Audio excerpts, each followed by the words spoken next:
దేశంలో కరోనా మహమ్మారి మళ్లీ బుసలు కొడుతుంది. కోవిడ్ కేసులు మళ్లీ పెరుగుతున్నాయి.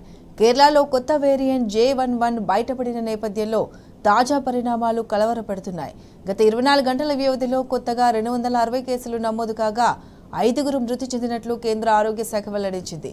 కేరళలో 4 మరణించగా ఉత్తరప్రదేశ్లో 1 మృత్యువాత పడినట్లు తెలిపింది. కేసుల పెరుగుదల నేపథ్యంలో కేంద్ర ప్రభుత్వం అలర్ట్ అయింది. అన్ని రాష్ట్రాలు యూటీలకు లేఖ రాసింది. కేసుల పెరుగుదల J11 వేరియంట్లను గుర్తించిన నేపథ్యంలో అలర్ట్గా ఉండాలని సూచించింది. అన్ని జిల్లాల్లో తగిన స్థాయిలో కోవిడ్ పరీక్షలు జరిగేలా చూడాలని స్పష్టం చేసింది. RT-PCR టెస్టులను పెంచాల్సిన అవసరం ఉన్నదని, అదేవిధంగా కొత్త వేరియంట్లను సకాలంలో గుర్తించేందుకు పాజిటివ్ శాంపిళ్లను సంబంధిత ల్యాబ్లకు జీనోమ్ సీక్వెనింగ్ కోసం పంపాలని సూచించింది.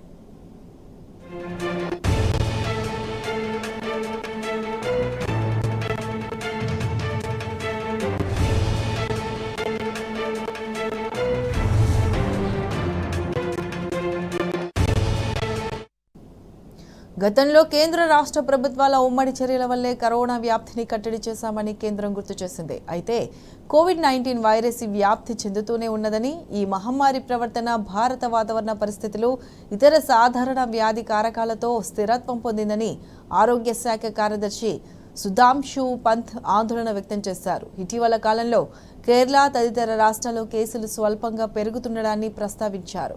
వచ్చే పండుగ సీజన్ నేపథ్యంలో వైరస్ మరింతగా వ్యాప్తి చెందకుండా రాష్ట్ర ప్రభుత్వాలు తగిన చర్యలు తీసుకోవాలని కోరారు. ఇన్ఫ్లుయెంజా వంటి కేసులను పర్యవేక్షించాలని, జిల్లాల వారీగా నివేదించాలని సూచించారు. తద్వారా కేసుల పెరుగుదల ట్రెండ్ను ముందే గుర్తించేందుకు అవకాశం ఉంటుందన్నారు.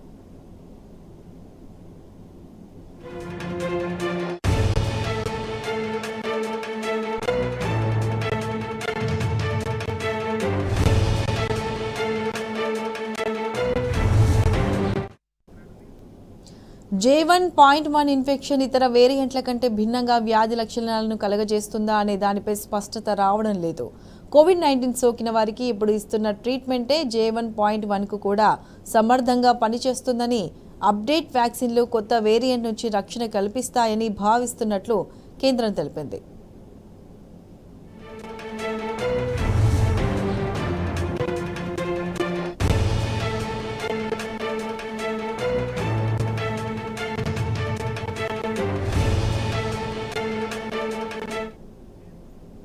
సింగపూర్లో భారీగా కొత్త కేసులు నమోదవుతున్న నేపథ్యంలో ఆ దేశం మరోసారి లాక్డౌన్ దిశగా కొనసాగుతుంది.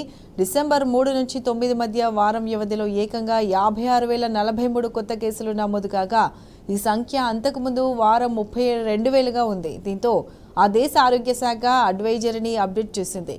తాజా అడ్వైజరీ ప్రకారం ప్రజలు అనారోగ్యంగా లేకుండా బహిరంగ ప్రాంతాల్లో తప్పనిసరిగా మాస్కులు ధరించాలని ఆదేశించింది.